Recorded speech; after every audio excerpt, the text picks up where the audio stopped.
All right. Hello, everyone. Thanks for waiting. Thanks for joining. We are back again here with in part two of the automotive design series that we have going here on our live sketch sessions. For those of you that maybe missed the session from last week, what we're doing is we're focusing on an automotive design workflow, and we've decided just to kind of break it up in a series to make it more digestible and sort of just break up the different workflows, different steps that you can take in the automotive design process. And so there's a lot of different workflows. We definitely recommend you check out our community workflows and our community content playlists in our YouTube channel. Check out James Robbins, Michael Smith. They have some excellent videos on automotive design and Gravity Sketch. So by no means is this series just the only way, but it is a way. So what we have here is a sketch that we were working on last week. And my name is Jaren Dorman, by the way, design community manager here at Gravity Sketch. And so I connect with all of you on our social channels and promote all the community content and get to talk with all of you. So it's really a pleasure to have that interaction. So if any of you have any questions or even suggestions or feedback, please leave it in the chat, and I'm going to periodically monitor that as we go along today, and I'll try to answer your questions. But for anyone that didn't join us last week and maybe is new today, the goal with this is to basically take this vehicle sketch from what it is right now, sketch, to a surfaced model, and then all the way to a rendering. And I think I haven't quite decided yet what rendering software of choice I'm going to use, but I think I've been between Blender and Twinmotion. I think Twinmotion could be really cool because it's a really easy way to just plop it in like a realistic environment and have people around and everything. So anyway, but we can figure that out later. Our problem right now is to get this car to a finished design in a solid design direction. Something I've done since last week is I added these white volumes in between the sketch to sort of give it like a 3D sketch feel. You may have noticed that you can't see the other side of the car, and that's because there's these sort of white volumes in the way. And then I simply applied a flat material to them, so they don't really have any shadows or anything, and it really blends in with the background. If I change it to like a different environment, you can see what I've done here. But I went ahead and put those on a separate layer so that we could just easily turn that off. So we have our vehicle here, and it's mostly fleshed out, like the proportions and the major features, like the headlamps and the rear, the headlights and the rear lights, things like that. There's just a few things I'm just not quite sure about yet, like the rear wheel well area, as well as how sort of this transitions here in the back, and then maybe the sort of the front intake section. I might even just close that off, to be honest. And maybe take more of a Tesla approach, and have no grill. So I'm going to try that and mess around with that. But we're just going to try and see if we can get a finished wireframe sketch today, and maybe get into a little bit what the seats are going to look like. And we'll see where we get to. We may not even get to surfacing today, but today is just to finalize the direction for the design of this car. And then I'll just be talking through it and sort of explaining some workflows and some thinking that you can go for when you're working. So yeah, let's just get moving here. I think I'm just going to go ahead and change this. So I'm going to delete that and select that color, and we're going to get our ink tool. The ink tool is what I've been using to draw this vehicle with, and it's great because you get sort of like a very sketchy, sort of accelerated quality to it. You can see that it tapers off, and you can control dynamically the size of the stroke afterwards. You can go to the menu and change all these parameters and continue working with it. But let's see here. So if one thing we don't have is the mirror. So we're going to turn the mirror on. We're going to mirror that. We're actually going to turn the mirror on so that anything else we draw will be mirrored. Make that a little bit thinner. And I'm kind of interested to see like what this could look like if it didn't have an intake, but it was just all kind of like a smooth, surface, which I think could be really cool. But what we need to do is we need to sort of define what that looks like and the profile that this follows. So sometimes it's good to draw like little profile lines to help describe what a surface is doing. And this especially helps when you move into surfacing, so that you understand how the surface changes, where it changes. Because if I remove this, we have this line and we have this line. And I believe it in CAD terms it's called a profile, which would be this curve here. And this describes what's happening between the two.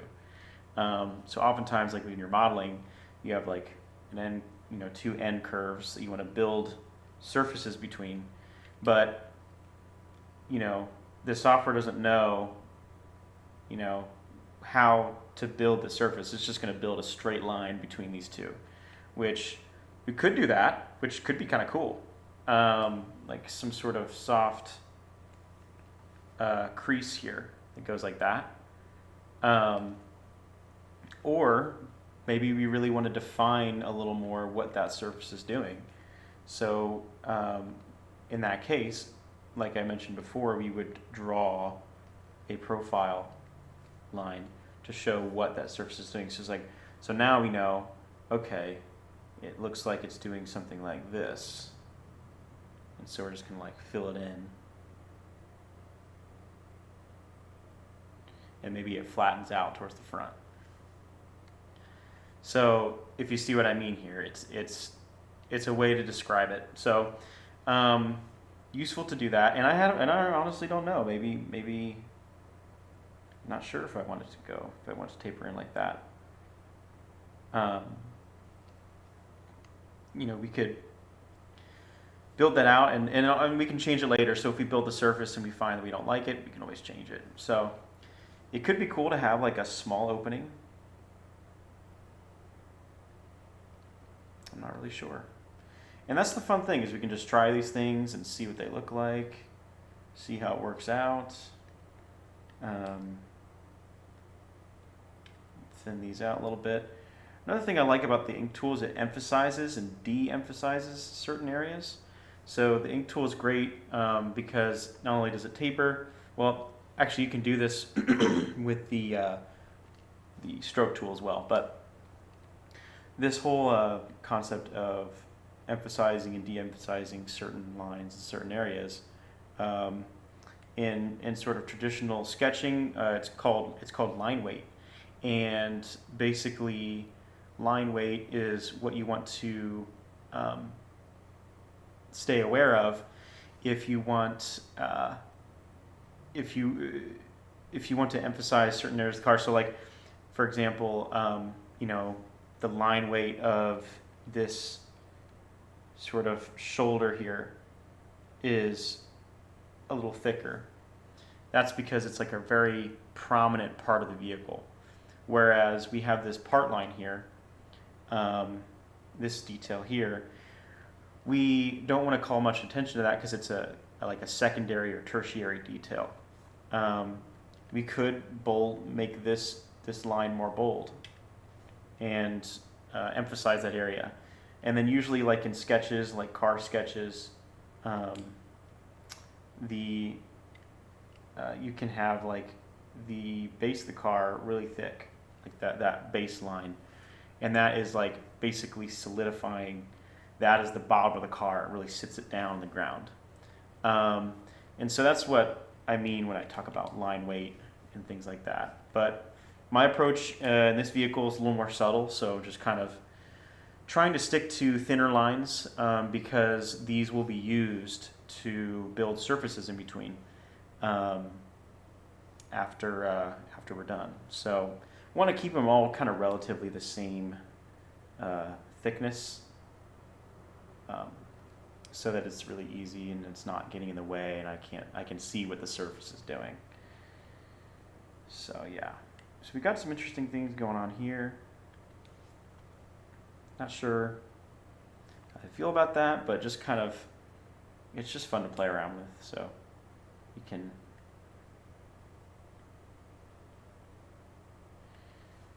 kind of play around with these things. I think I'm just going to go back to where I was before and leave it, and then just move on. I think I can see in my head what I would want this to do, so we're just going to leave that for now. So other areas to address are the rear. So I don't really know what's going on back here yet. One thing I do want though with this car is I really don't want to overcomplicate it. It can be really easy to add in a bunch of lines, especially when you're sketching and you want to add a bunch of details, and it's really easy to just like really overcomplicate things, and I don't want to do that. So one thing I like about this car is if you look at it from the top, it has very much this repeating sort of very polygonal shape that is continued throughout. I'm going to change the color just so I can show exactly what I'm talking about. Maybe like a little more of a contrasted color. So we got this shape that continues towards the back, which is pretty cool. So I'm trying to see if there's a way we can continue that, make this make more sense. I'm going to add a little bit more sharpness to this this curve here. And so one of the things I want to do is I really wanted to play with this curve, and this is kind of going against the original sketch. I'll show exactly. We might actually do that. That looks pretty cool. Let me show you the original sketch.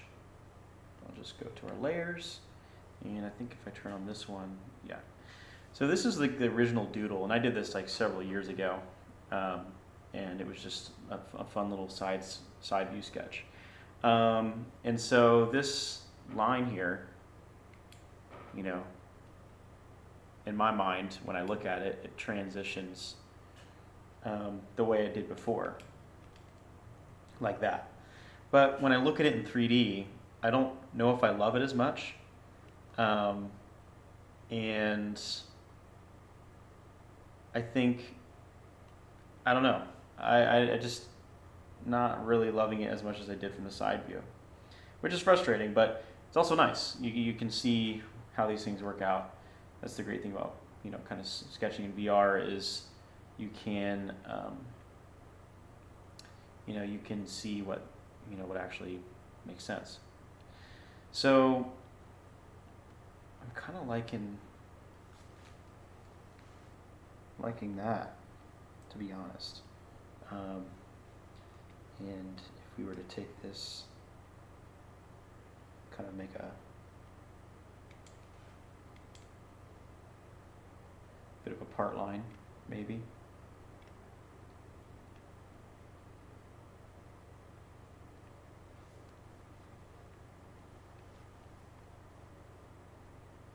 So maybe that like parts from the vehicle, something.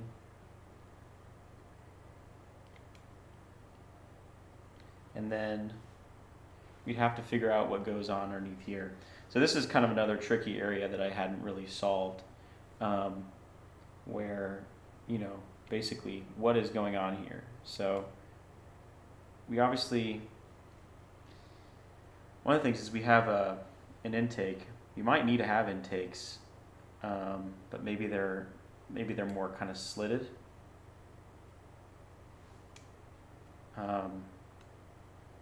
And the air comes through here around the tire, like that. But what I was wondering is, you know, what happens here? You know, how does the surface transition? So one thing you can do is, it might be jumping ahead a bit, but we can go ahead and just build that surface, see, you know, what it looks like. And so what I'll do is I'll start with a sub D surface.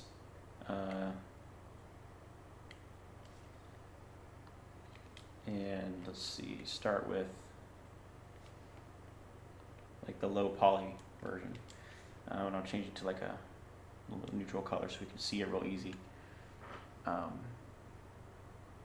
here and delete that.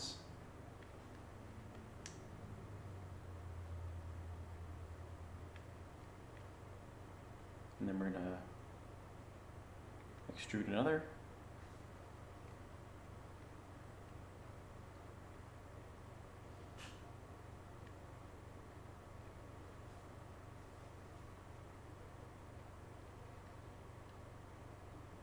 And then one more. I'm going to collapse polygons.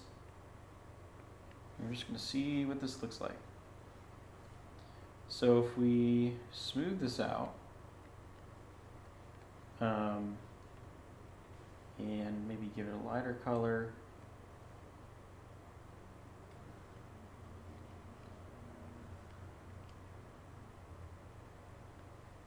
Give it some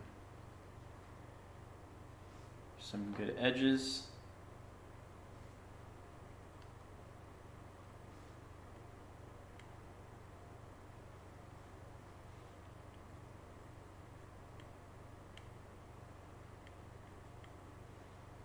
We'll have to add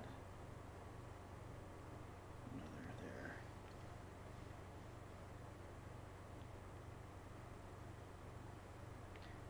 Take the knife tool, I just want to see what this does.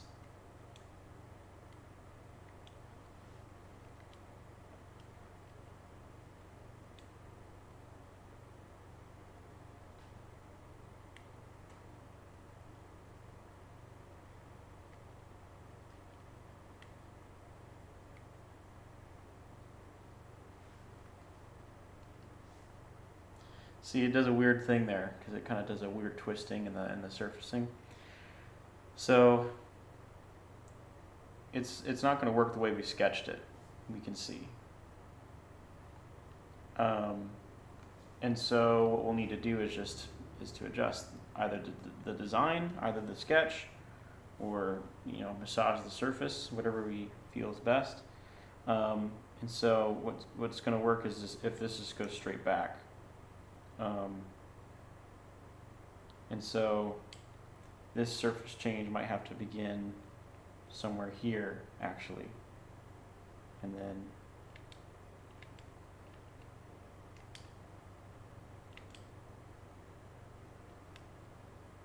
now this is the surface you're left with.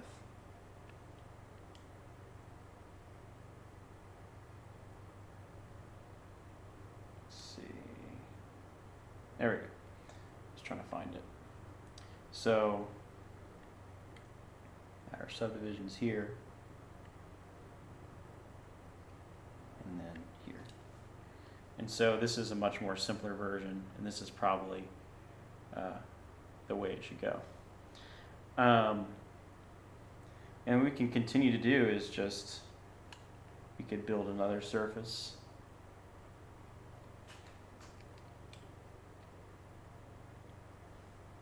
edge loop.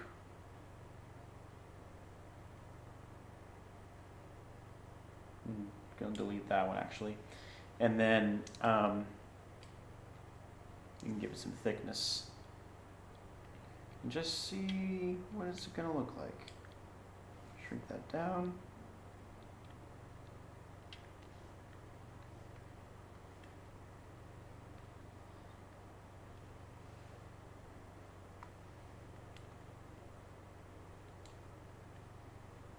That surface there.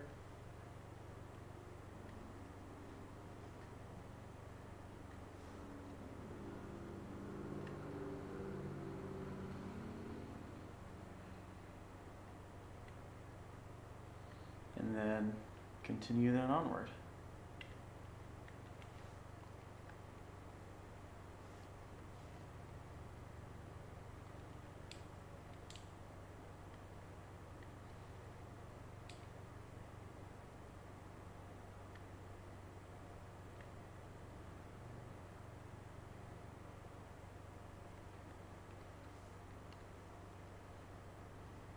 So lots of weird kind of intersections going on in there, and I think there's a simpler version of it, a simpler answer to it,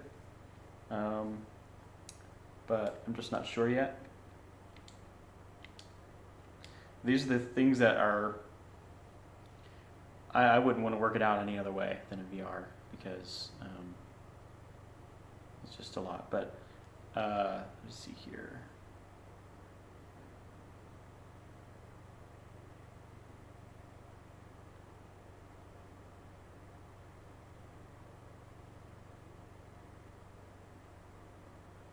Okay, I got a couple questions.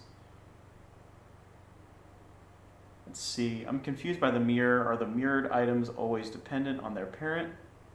How do you draw the dashboard on the side? Can you make that a mirror now that you've drawn it? Yeah, good question. So dashboards here on just one side.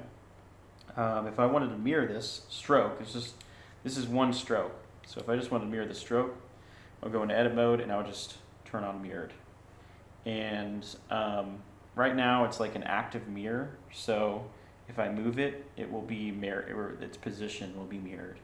But right now it's just a mirror, so I can't edit this stroke because this is just a mirror. If I go into edit mode, it will only allow me to mirror the parent, like you mentioned. But what I can do is, if I want to be able to edit both, and I don't want it to mirror, but I want it to be both editable, I would go in edit mode and then I would bake the mirror. So there's this little bake mirrored button. Bake that, and now when I move this object, it doesn't manipulate the mirrored duplicate, and I can independently edit that as well. So a new feature too that we've included is it used to be that for each individual stroke, that means this stroke, this one, you got this little one here. If you wanted to bake the mirror for the car so that when you pulled it, it wouldn't do that. It would the whole thing would move with you. You would have to go through each stroke and bake the mirror, which is super annoying, super daunting. So you would have to basically people would just duplicate it and move it forward and keep working, which didn't help because it's just you would have this long row and maybe you wanted to work another way. So what you can actually do is you can select everything and you can hold down the edit mode button. And what that does is that allows you to edit every single stroke that you selected. Even if it's a separate stroke, it puts you into edit mode for everything, which is cool because you can then do a soft select and sort of manipulate the entire sketch of the car, and really play around with proportions, which is kind of cool. We might want to see what we can do here with that. But what you also may notice is you can bake the mirrored of all of those as well. I'm not going to do that because I think if you do that, I don't think you can go back. So I still want to mirror everything for now. If I did that, I'd have to then go and delete the other half by hand, of everything and re-mirror it. So it's not really that fun, but it's a really, really nice feature because you don't have to go through each stroke. You can just make the mirror of everything, and then you can move around the car all you want. So I can do it to this car back here. So if we go to hold down the edit mode button, bake mirrored, now this car is completely baked mirror-wise, symmetrically. So I can pull apart all these sketches, everything, and yeah, and so we could move it over here as like another concept, and then yeah, continue working. So I'm gonna delete that, and we're just gonna get back to the vehicle here. I think actually there's another question, so I don't want to miss that. I'm confused by the mirror. Are the mirrored items always dependent on the picture? Okay. Are there any dimensional capabilities, like placing a 5mm radius on a corner, for example? Great question. Well, first, so for curves, it's really is kind of like an eyeballing game. There's no way to input, 5mm radius or something for this. It is more kind of just eyeballing to see what looks good, what makes sense. And then the same goes for surfaces as well. So it's basically you build the surface out. So if I were to build this this surface here, I'm gonna go ahead and smooth that. This radius here is just dictated by these points. It's not dictated by any kind of measurement. And so it is more about just kind of what looks right. That's more of a kind of like I think more of a philosophical thing from Gravity Sketch, where we're not trying to put in every form of precision that you can, because we really do want the designer, the artist, to be as creative and unhindered as possible. And if you have to input some sort of, if you want something to be curved and you have to import some sort of number for that, that just further impedes the creative process of exploring it. And that's what Gravity Sketch is really meant for, is exploring a design, creating it, getting it out there in 3D, and then go ahead and bring this into Rhino, bring it into Alias, bring it into Blender, and really get those details fine-tuned then. Gravity Sketch is where you can be in 3D and get your ideas out of your head and really explore what the design can be. So it allows you to basically to be creative, and that's kind of the philosophy about it. But if that's something that you think would really benefit, and you feel really strongly about that working in your workflow, send us feedback, give us feedback. We listen to all the feedback from our community, and that's really what feeds and drives what we put in the app. So yeah, please do.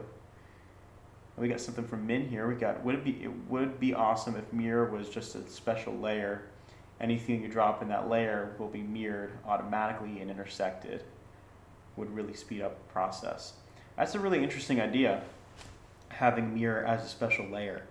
That could be definitely really cool. And I think additionally on top of that, what could be really cool is not only is it a special layer, but you could also manipulate where that mirror is. And I know that people have had questions on whether you can change where the mirror plane is located. And the answer to that is no. But that would be cool as well if you could have maybe multiple mirror layers. So maybe it's like a layer type. So you have like, maybe you start like a layer type and it's a mirror layer. And you can move that mirror like off to the side, and anything that's in that layer is mirrored on that. Like, if I just draw with my controller here, like this is the plane. This is that mirror plane, and I've just moved it over here to the side, and so anything I draw is automatically mirrored on this plane, like up here in space. That could definitely be really cool. I like that idea. I'll have to send that to the product team and probably start some discussion around that. But anyway, let's get back to the vehicle here, and let's try and solve the rest of what we have going on here. So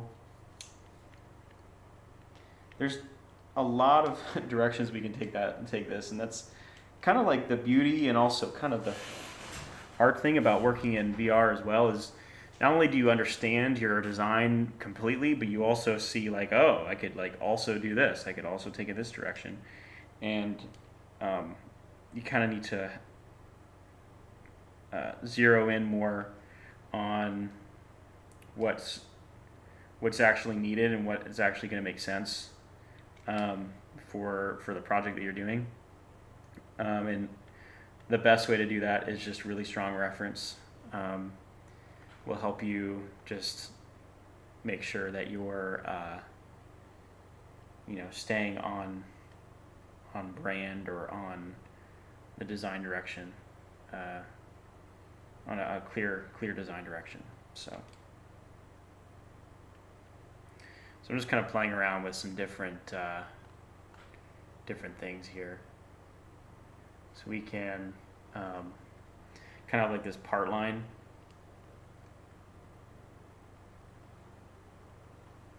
And it's kind of interesting.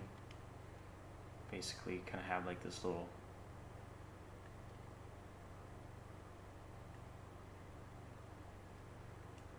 sort of flat curve.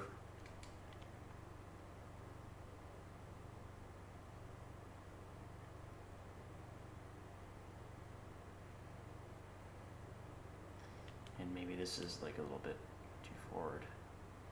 Just kind of move it back.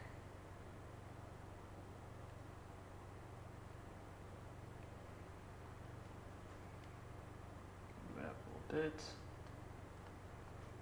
And so it kind of follows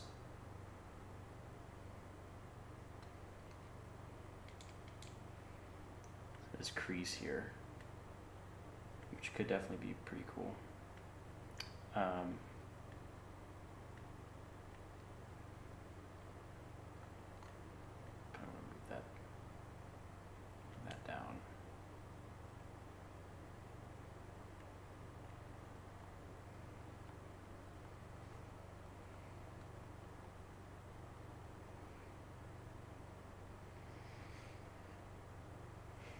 It could be cool. It's kind of plain. I feel like there might be something cooler, but let's just leave it. I really want to button up the rear here, so I'm thinking it doesn't need to be too crazy. The rear, I'm really thinking it can be something something pretty minimal. I'm gonna see if I can just connect it. See how that looks. I think that's pretty nice, to be honest. And then we can flare that out just a little bit.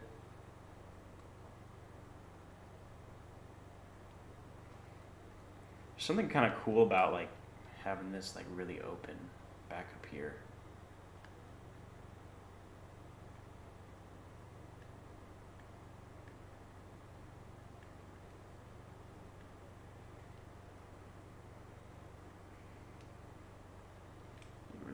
Lower that down just a little bit. And then we have some kind of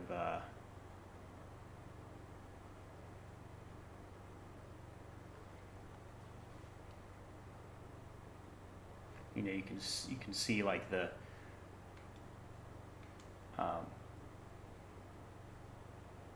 sort of the chassis system back there, which I need to look at some of my reference for that, because we probably will see some of that in the rear if we keep this a little more open. We probably won't see much of it in the front of the vehicle, since we pretty much have most of this closed off. So another thing too I want to think about is how I want to break up these surfaces. So right now, if I change the color here, this is all kind of technically one surface right here. It's all one piece. But we know in real life it might not be. It may be broken up. So it's good to think about like where you might have some part lines and how you might break it up and what would make sense for manufacturing. But In our case, we're just going to think about, what makes sense for, what looks good in the design. So I think it seems really obvious to want to break it up here, but I want that to be like a crease in the surface. I don't want that to be an actual part line. I think it would look better if it were a crease. Although, I mean, it would be interesting to have it as a part line because I've never really quite seen that before. So yeah, I actually don't know. I'm not sure. But this, I'm sorry I keep going back and forth, but it's just this is how it is. You're looking at something and then you think, well, maybe it could be this, maybe that.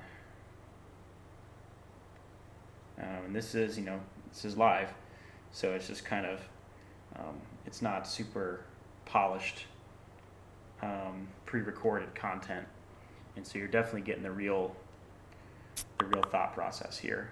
And that's why we like to do these lives is we want to show what it's like to think in VR and think in 3D and solve problems in real time. Let's see here.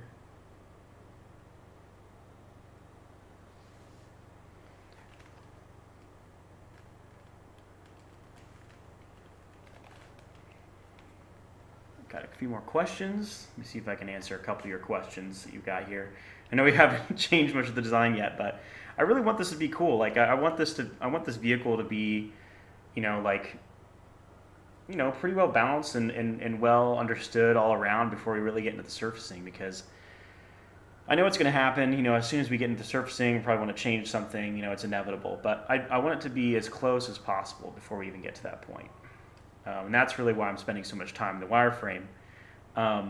Because honestly, quite frankly, I mean, this is where a bulk of the time is spent, even in the design process. It's just, sketching and, refining the design. When it comes to the surfacing part, it's more or less like puzzles at that point. You're just kind of like filling the blanks, coloring in, coloring with numbers in a way, but in 3D. So got a couple questions here. Oh,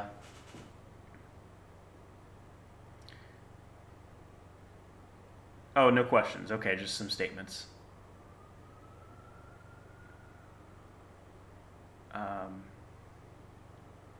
Casper G, you're asking how you can donate. That's a great question.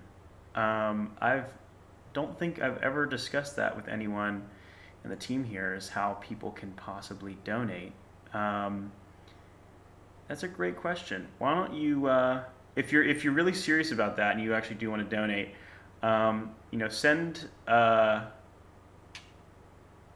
send an email to me at jaren@gravitysketch.com, and I'm gonna just so we have you in my email, and we can chat about that internally. But we've actually never discussed that before, so that's an interesting thing. Let's see. Yes, Mingwen, I see you answered that. So there's always business versions of Gravity Sketch as well, which gives you co-creation, things like that. And so you can go through our website for the pipeline to do that. Yeah, we don't currently offer a pro version anymore. We now just have the core version of Gravity Sketch, which is free, and then we have a business and educational license that you can purchase. And you have to reach out to us just through the website, and we can chat through that with you. So there's no more pro licenses anymore. It's just basically business education and then just individual users. If I generate a plane and it is not aligned to any world axis, is there a way to align it again? Same goes for points. Is there a way to align points to a world axis plane? That's Benjamin Jurgens. Okay, Benjamin, I'll show you this, and maybe this will answer your question. So let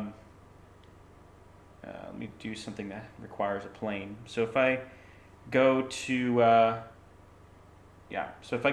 my stroke tool here, and I go to planar mode, this will bring up a plane, and automatically it's on the ground level. So I can draw anything, and it will magnetize to that plane. I can pick that sketch up and it's still planar. And even when I move it around and manipulate it, it is still in a planar mode. But if I turn planar off, now I can move that sketch three-dimensionally. So as far as getting that back into like a planar mode, you kind of have to like undo it. So there's not a way you can, after you've moved these points, there's not really a way that you can snap them back to planar unless you undo everything you did. Let's see what happens if I move this like this, and then, yeah, as soon as you move it three-dimensionally, planar is grayed out. Oh, wow, look at that. You can, that's interesting. I've never seen that before. I never knew that was the thing. So I don't know if you caught that. It might be a bug. I don't even know if it's intentional, but if you move the sketch in 3D, it might be intentional actually, is that if you move these points, you can see the planar option has been grayed out. But if you switch it back to planar, and this is a 3D curve, as soon as you start touching or manipulating the curves, it snaps back to the original plane that the sketch was on. That's really interesting. That's cool. So we got this plane. If you want to change where the plane is, you just grab your index finger trigger here, and you can now manipulate that plane anywhere. And so I can just draw it at an angle, you know, blah, blah, blah. If I wanted to snap to an axis, I like half squeeze it. So I don't squeeze it all the way, I just sort of like half squeeze it, and it will snap even to the middle of the scene. And I can snap it, you know, this axis as well. And I can start sketching like this. I hope that answers your question. But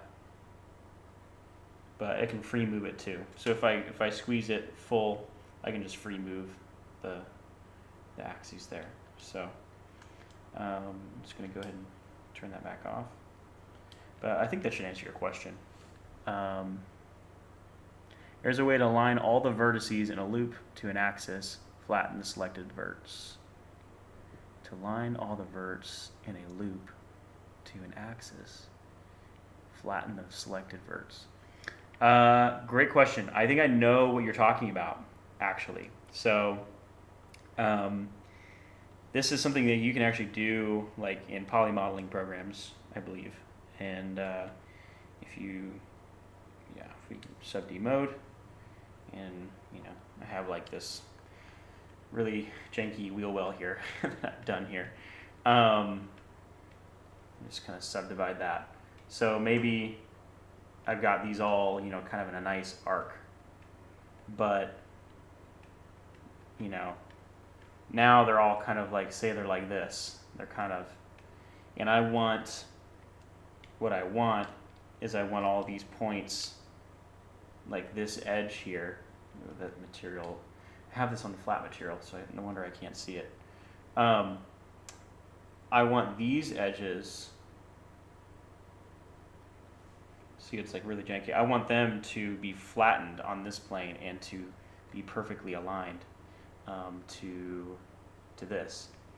So there is a way, there actually is a way to do this. It's not the way you would traditionally do it in sub D, where you simplify points here. It's not the traditional way where you actually like are in the surface and you select these points and then it just like flattens them. But there is a way to kind of manually do it, and that is by that's by turning on snapped points. So I'm actually going to take this wheel well here, because this wheel well sketch is actually pretty round, pretty nice shape. So what we're gonna do is we're gonna align to this. I'm gonna turn this off, and if I go into edit mode and I go to snap, turn snap on in the menu, this will then highlight other points in the sketch scene that you can snap to. So if we go over here and we go near some of these points, you'll see highlighted all the points on the sketches that we can actually snap to. And it's really great. So we can take this point, snap it to that one, and we can also snap it along the curve too. So we don't actually have to even snap it to a point. We can snap it along the curve as well. So we can grab that point. Now obviously we don't have enough points in our original geometry, so it's kind of twisting now. But let's just get more geometry on there. So we got 1, 2, 3, 4, 5, 6, 7, 3, 4. So we need a few more. So we'll do that. So we just snap to there, snap. Oh yeah, so we don't have to snap the points, we can just snap to the curve too if we want to match it. But we want to snap to the control points because we're in a sub D, we're kind of in like a low poly mode. And so now we have created a perfectly round sort of end here. And if we go ahead and smooth that, it should line up with that original curve as well. So as you can see, there is a way to do it, but you need you need a sketch that is the way you want it to be. And maybe you started with the planar tool, and it's perfectly planar, right, on this axis, and you've made it round. And then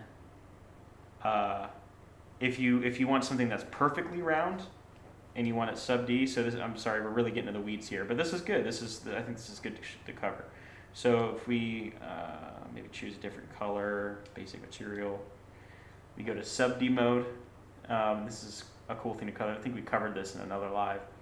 But if we go to customize, turn that switch on, and we bring in a cylinder, we can actually choose the amount of subdivisions we want to have in this cylinder. We can actually make like a cube even at the lowest level. So we can have these subdivisions. Click the blue check, and now we've got this perfectly round cylinder. And when we smooth it, you can see it's perfectly round. But these are points that we can snap to. So we can snap to each of these points. So if you want something that's perfectly round, that's a way that you can do it as well. So now we have this perfectly round planar profile at the end of this surface. So really great question, and covering some really great workflows here in Gravity Sketch. So I hope that's helpful. Let me see here.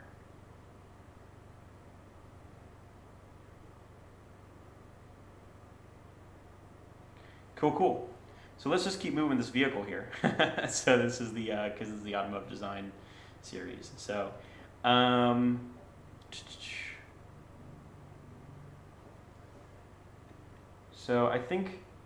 don't know if I wanted to actually come down onto the wheel well like this, but I like this curve here, or I like this sort of kind of a part line there. And there's something weird happening here, like this part of the canopy is angled and then this is flat, and I just don't know if that will look very good once a surface is built on that. And so we might have to figure out a way to simplify that. So I'm thinking either we move it a little bit more forward, or now see too, we have snap on, so now it wants to snap to everything. So we're going to turn snap off because we don't need that anymore. Or we can move it farther back slightly. It's just the thing is just like right in the middle of the car. I just don't know if it's good.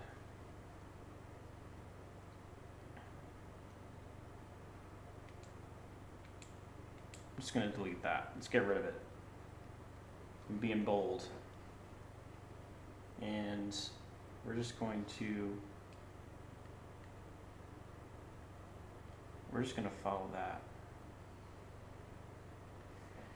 Kind of another design sort of like principle or thing that you can strive, you can kind of line yourself with is Um, whenever you're breaking up with part lines or adding detail, try and follow the original underlying sketch, the original design. So we're trying not to force anything, but this line here is continuing. Oops, we have primitives still. This line is just following what was already there. And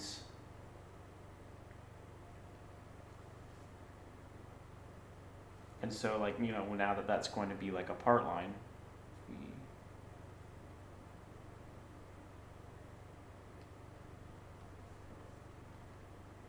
and maybe there's a bit of a change here. That's like kind of making a little bit more sense with what was originally there. So I'm going to try something here.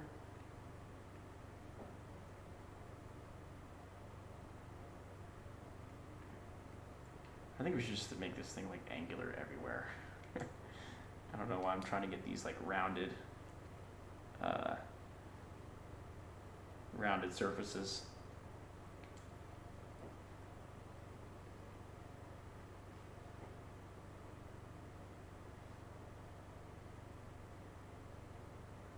So that's kind of interesting.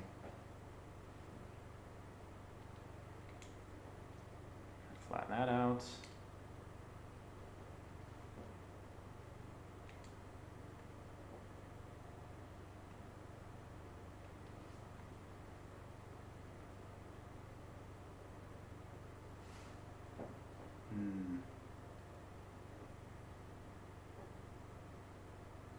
And then this is another interesting thing, kind of what we talked about in the beginning with the, defining the profile of your surface. What is it actually? How is it behaving between the two surfaces? And so this might actually dip down, and kind of start to shallow out a little bit towards the back there, which could be cool. I think I like the idea of that.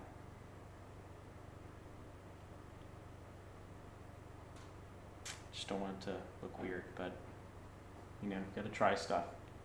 Change this, actually, it's not the right color. So, but it's kind of like floating here, which is kind of weird. So I feel like it needs to connect somehow, maybe be a little rounded. So it's kind of speaking to everything. Make sure that's kind of planar as well.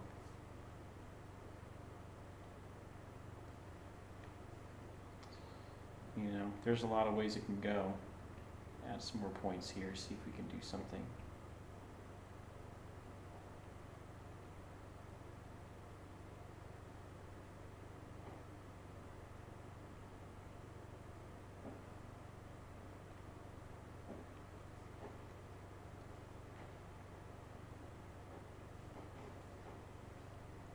Yeah, too many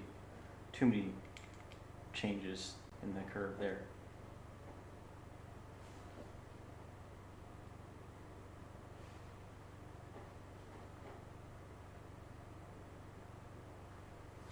But I want to build that surface and just see what it looks like. So let's just go ahead and do that.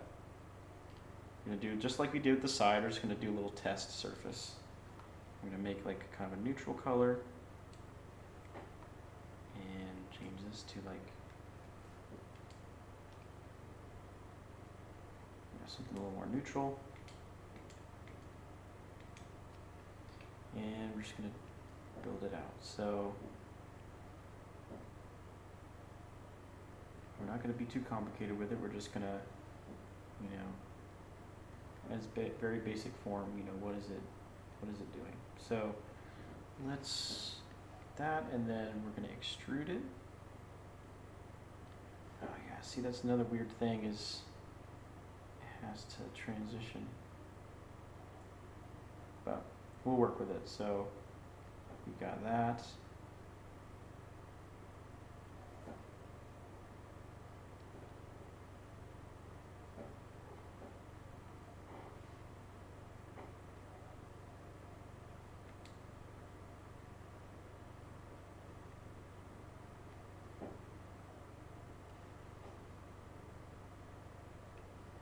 And then I'm going to collapse points.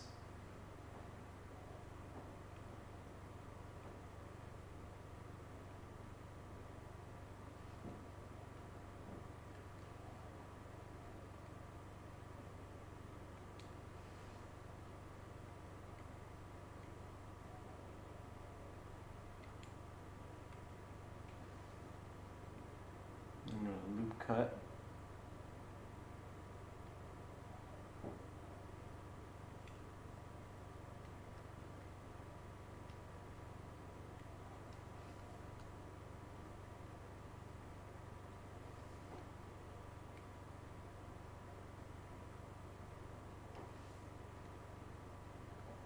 See what that's doing.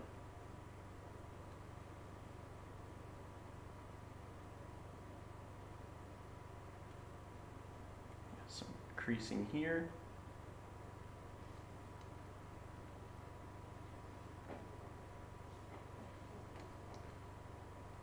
It's kind of interesting.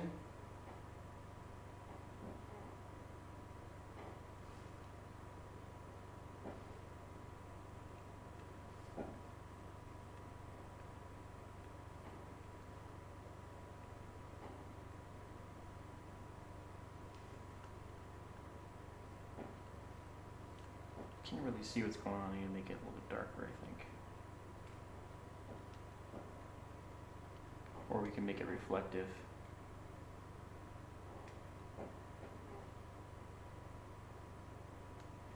It's kind of a weird surface, but maybe in context with the rest of the vehicle it would make sense.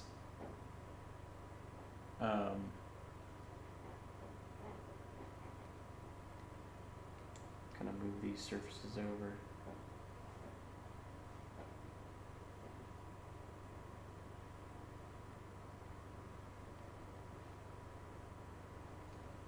It needs to be kind of straighter.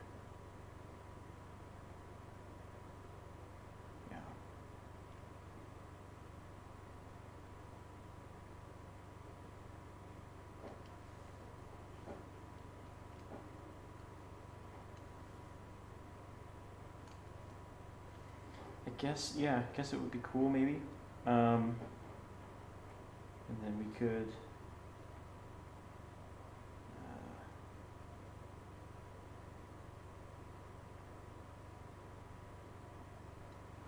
then I'm going to add like another kind of crease there, another here.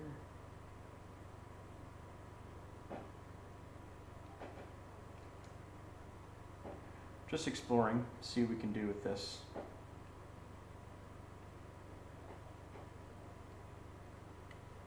Edge loop. Oh, that kind of grabs like that whole thing. Turn that off.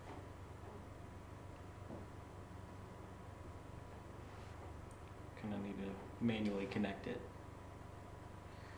So another thing, I think it'd be cool if we could add a way to get rid of some of this manual work with sub-D.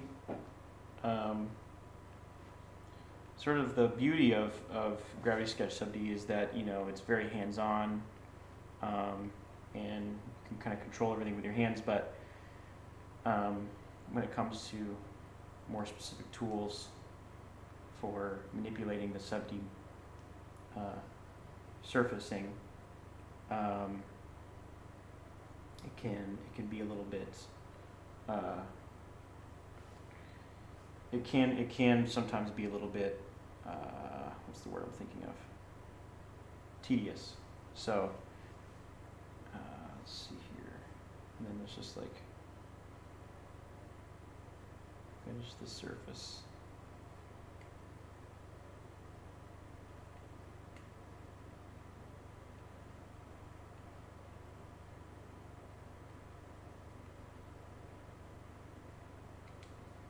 Oops.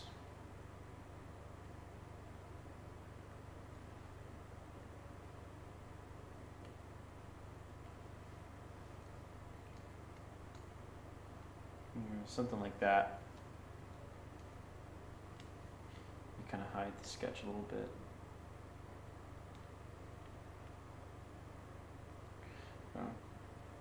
Surfaces on the need surface 2, and then I want to put that on there. There we go, so we can see it better. And that actually could be pretty cool. It needs definitely some more refinement, but I could see it working out. So, now let's keep going. We want to move these curves actually to the new sketch.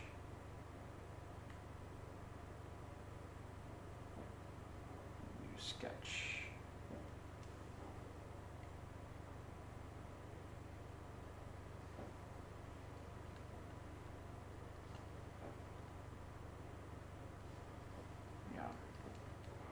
Turn on new sketch,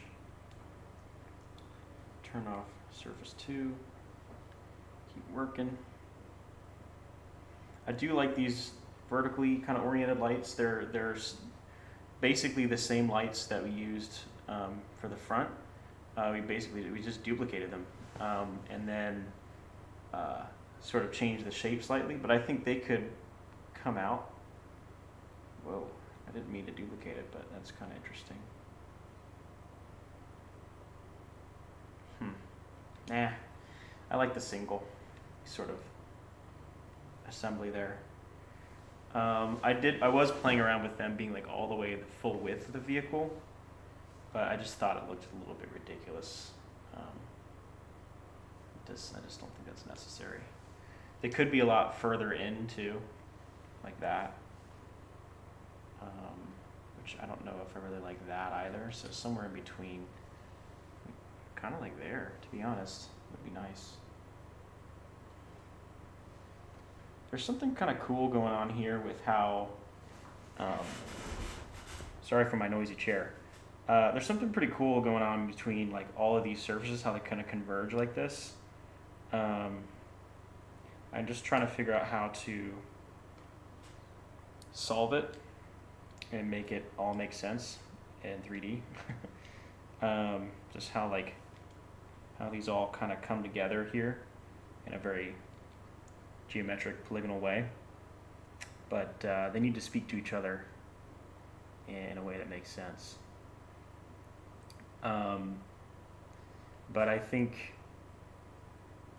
so. What I was actually I'll move back to the back area, which I was working on earlier, which is I think it could be cool to have some sort of repeating pattern.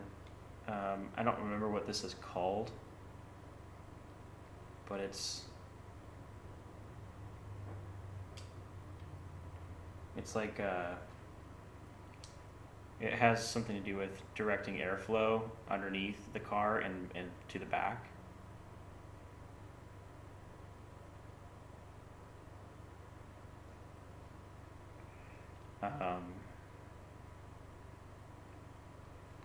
Like that kind of detail. That might actually be like too many, but I thought something like that could be cool. Let me delete like every other one.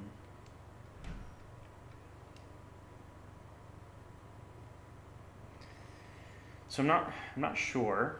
It might be a little bit ridiculous how much of that rear real estate is taking up the vehicle. So I think I want it to end like here. So I think the fact that that's coming up so far might not be good.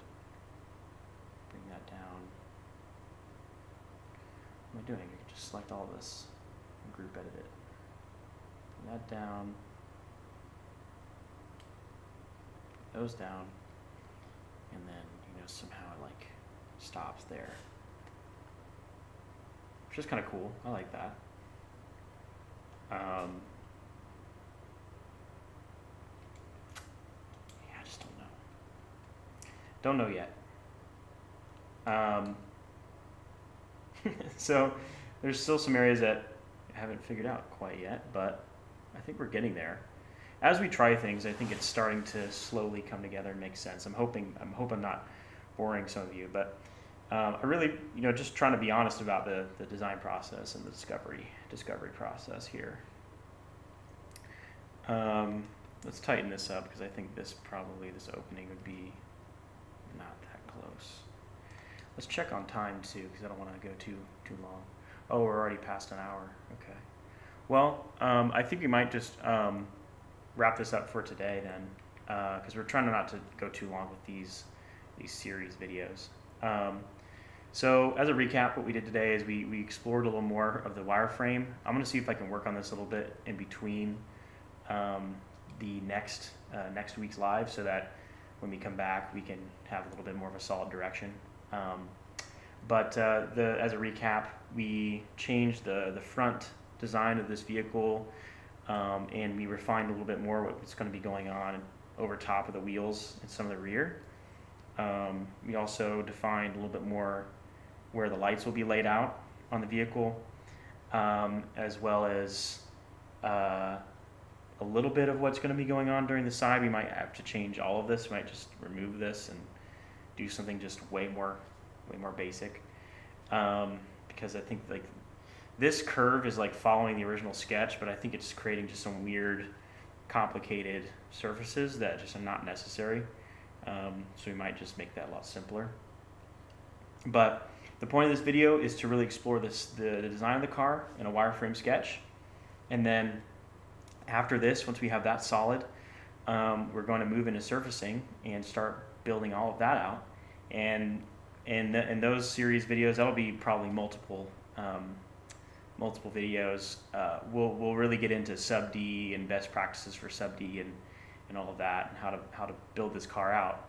And then the final step will be rendering this car and getting it prepared and doing a render with it, either in Blender or Twinmotion. I really like the idea of doing it in Twinmotion, so we might actually do that. But anyway, I hope you learned something today. I think we covered some really cool tools I didn't think that we would even talk about, like the mirror and planar stuff, so that was really good. Please leave a like and a comment in this video, what you liked about it, what you thought about it. If you're not subscribed, please subscribe to us and click that little bell button. That really helps us with the algorithm and YouTube promoting our videos more. So if you could please do that. And if you want more entertaining content and you're on TikTok already, just follow us at gravity_sketch. That's our account on TikTok. And then follow us on Instagram for more community content as well. We have a ton of training videos on the YouTube channel, so please go check those out as well. But I just thank you again, everyone that stayed all the way to the end and watching the live. If you came in late, this will be up immediately after it's over, and you can watch from the beginning. So with that, I thank you everyone, and have a great rest of your week. Bye now.